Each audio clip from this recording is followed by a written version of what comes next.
Hello friends, ओम श्री गणेशाय नमः। जय श्री कृष्णा। आप सभी का स्वागत है आपके अपने यूट्यूब चैनल पर। फ्रेंड्स, आज हम आपको इस वीडियो में बताने जा रहे हैं कार्तिक मास में सुनी जाने वाली ब्राह्मण ब्राह्मणी की कहानी के बारे में, जिसको सुनने मात्र से ही घर में आती है खुशहाली और सुख समृद्धि। फ्रेंड्स, वीडियो शुरू करने से पहले आपसे रिक्वेस्ट है, अगर आप हमारे चैनल पर नए हैं और आपने अभी तक चैनल को सब्सक्राइब नहीं किया है तो प्लीज़ सब्सक्राइब कीजिएगा चैनल को, साथ ही प्रेस कीजिएगा बेल आइकन को, जिससे नए वीडियो से रिलेटेड नोटिफिकेशन आपको तुरंत प्राप्त हो सके। और वीडियो पसंद आने पर वीडियो को लाइक और शेयर जरूर कीजिएगा, ताकि सभी भक्तों को इस वीडियो का लाभ प्राप्त हो सके। और कमेंट बॉक्स में जय श्री राम जरूर लिखिएगा।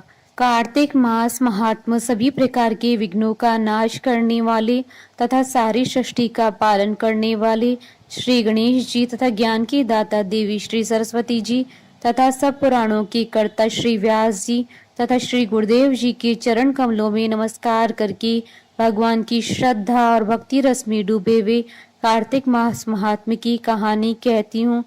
कार्तिक मास की 12वीं कहानी आरंभ।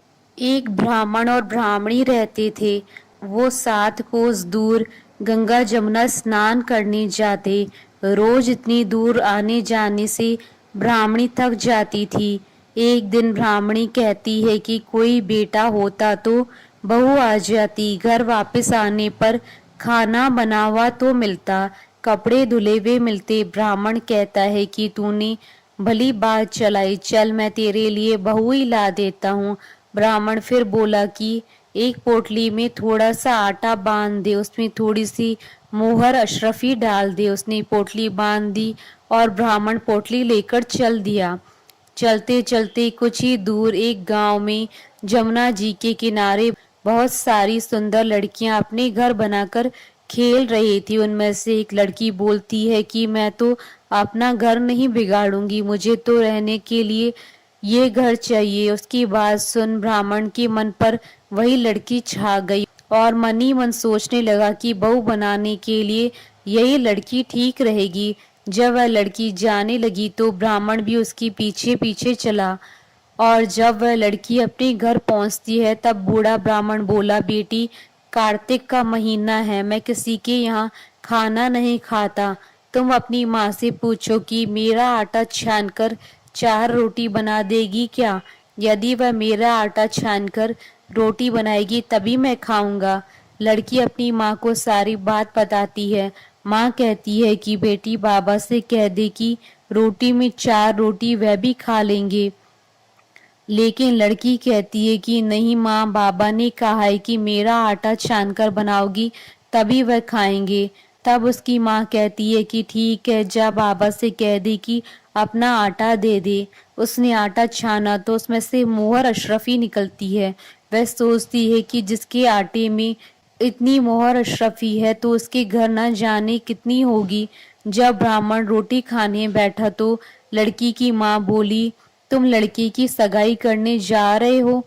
बाबा बोला कि मेरा लड़का तो काशी बनारस पढ़ने गया हुआ है, लेकिन अगर तुम कहो तो मैं खांड कटोरे से तेरी लड़की को ब्याह कर साथ ले जाऊं। लड़की की माँ बोली, ठीक है बाबा, और वह ब्याह कर लाया। घर आकर बोला, रामू की माँ, दरवाजा खोलकर देख, मैं तेरे लिए बहू लेकर आया हूँ।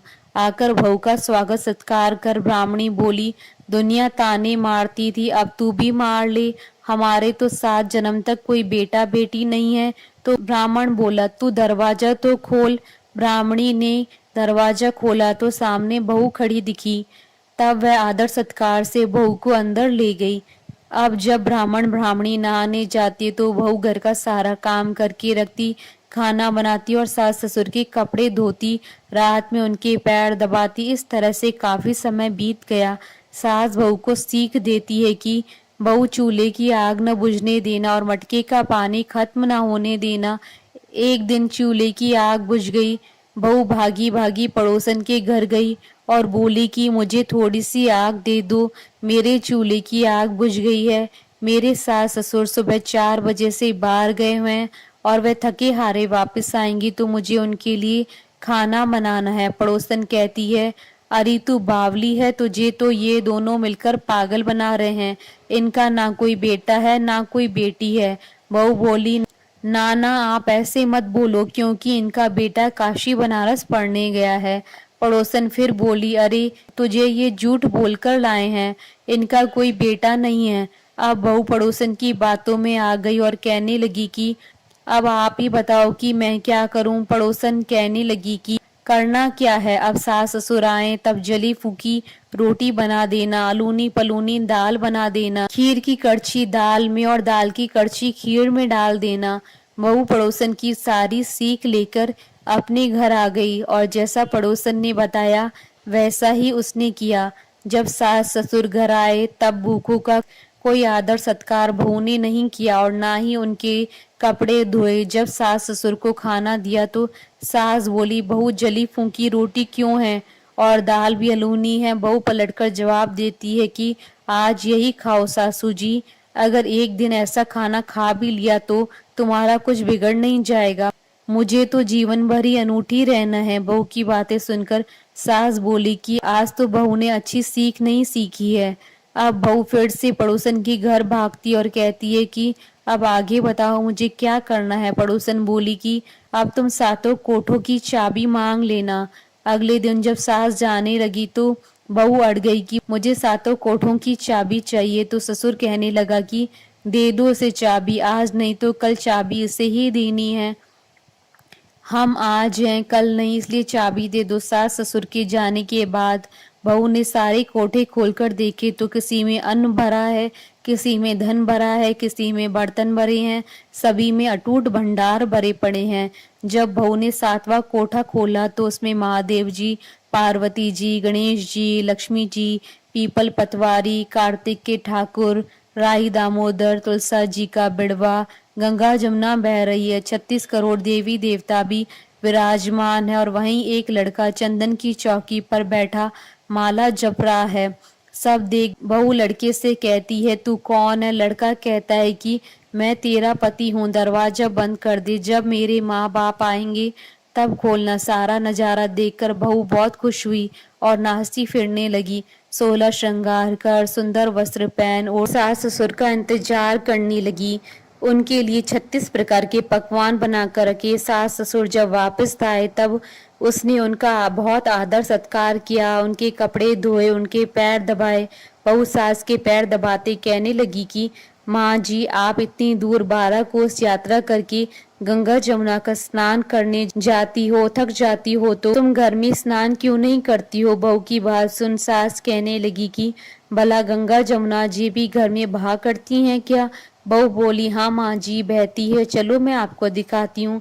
उसने सातवां कोठा खोलकर दिखाया तो उसमें गणेश जी, लक्ष्मी जी, महादेव जी, पार्वती जी, पीपल पतवारी माता लहरा रही हैं, तुलसा जी भी लहरा रही हैं, कार्तिक के ठाकुर, राई दामोदर, गंगा जमुना बह रही हैं, 36 करोड़ देवी देवता विराजमान है और वहीं तिलक लगाए चंदन की चौकी पर एक लड़का माला जप रहा है।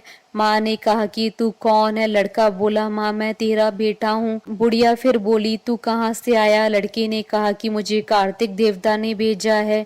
बुढ़िया कहती है कि बेटा ये दुनिया कैसे जानेगी, कैसे जानेगा मेरा घर का धनी, क्या जानेगी देवरानी जेठानी, क्या जानेगा मेरा अगल बगल पड़ोस की तू मेरा ही बेटा है।